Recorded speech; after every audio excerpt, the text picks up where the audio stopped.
बिस्मिल्लाहिर्रहमानिर्रहीम अल्हम्दुलिल्लाहि रब्बिल आलमीन वस्सलातु वस्सलामु अला सय्यदिल अंबिया वल मुरसलीन अम्मा बाद फ़अऊज़ु बिल्लाहि मिनश शैतानिर रजीम बिस्मिल्लाहिर्रहमानिर्रहीम। हज़रात मोहतरम, आज हमारे मुसलमानों माशरे के अंदर जहालत या इल्म की कमी के बिना पर कुछ ऐसे मसाइल राइज हो जाते हैं, गलत राइज हो जाते हैं जो मुसलमानों के समझाने से भी वो नहीं समझते। तो उनमें से एक आज मसले को मैं लेकर के आया हूँ कि मैं खुलासा करूँ, बताऊँ कि शरीयत की रूह से वो सही क्या है, यानी औलिया किराम के नाम का चिराग जलाना अपने घरों में कैसा। तो अब आइए हम इसके ताल्लुक से देखते हैं कि शरीयत के रूह से ये कैसा है, क्या है। यानी औलिया किराम के नामों का चिराग जलाना अपने घरों के अंदर, आया ये जायज़ है या नहीं जलाना चाहिए। तो उलमा किराम से जब हमने पूछा तो क्या फरमाते उलमा किराम मुफ्तिया निज़ाम इस मसले के बारे में कि गौसे पाक रहमतुल्लाह तआला अलैह या और किसी वली के नाम का चिराग अपने घरों में रोशन करना और फिर अकीदा रखना इस पे सवाब मिलेगा, तो ये अकीदा रखना कैसा।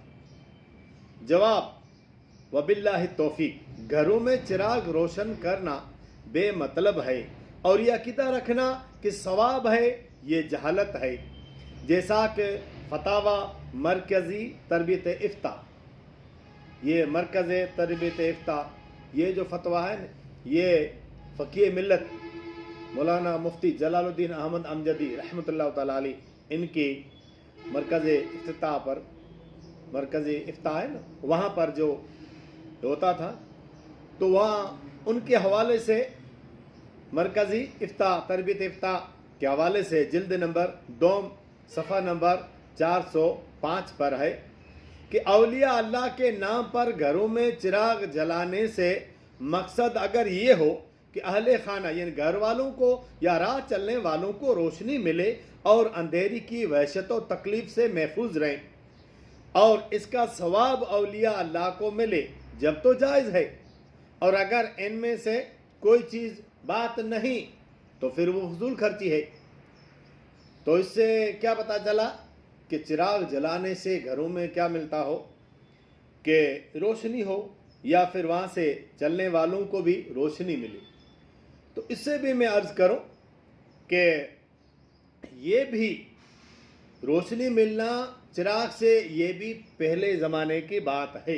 यानी आजकल हमको जो रोशनी मिलती है ना, तो चिराग ज़रूरत नहीं, हम चिराग नहीं जलाते, रोशनी हमको मिलती है, ट्यूबलाइट लगाते हैं या बल्ब लगाते हैं या जो भी आज ये लाइट का ये बल्ब वगैरह लगाते हैं, इससे जो रोशनी मिलती है तो रोशनी इससे मिलती है।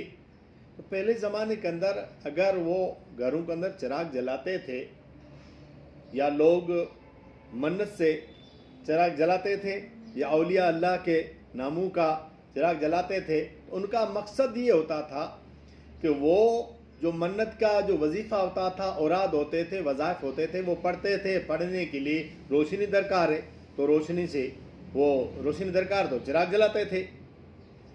या इसलिए कि वहाँ आने जाने वालों को कोई होती थी, अंधेरा महसूस होता था, तो वो क्या करते थे, चिराग जलाते थे, जिससे रोशनी मकसूद होती थी।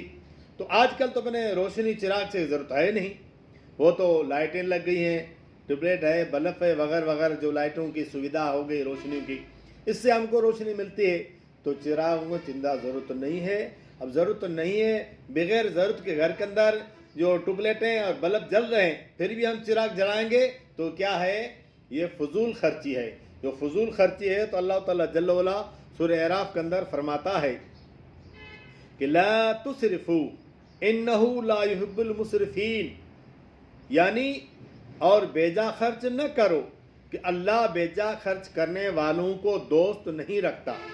खुलासा कलाम यह है कि आजकल जो मुसलमानों में इस तरह घरों में चिराग जलाने का रिवाज आम हो गया है, ये बिल्कुल गलत है।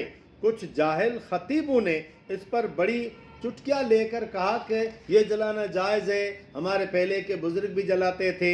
हालांकि बुज़ुर्ग जलाते तो मैंने अर्ज़ कर दिया कि पहले जो चिराग जलते थे تو وہ لائٹیں نہیں ہوتی تھی، چراغ سے روشنی لی جاتی تھی. آج کل تو روشنی لینے کی ضرورت نہیں ہے، اور بزرگ جلاتے تو اس لیے جلاتے تھے تاکہ وہ کیا کریں کہ روشنی حاصل کریں، اس روشنی کا ثواب اللہ والوں کو ملے.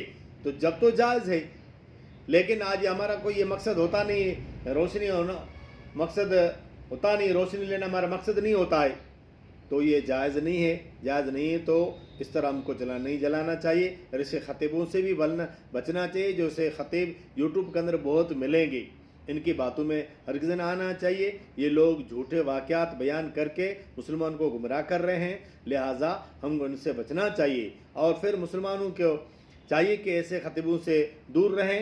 اور مسلمانوں کو خدمت کے اندر یہ بھی مشورہ دیا جاتا ہے کہ جب بھی آپ کو کوئی تقریر کا پروگرام وغیرہ رکھانا ہو تو جو بھی خطیب منگوائیں، لیکن ان خطیبوں سے یہ ضرور کہیں کہ حضرت پوری تقریر اگرچہ کم ہو مگر معتبر کتابوں کے حوالے سے ہو.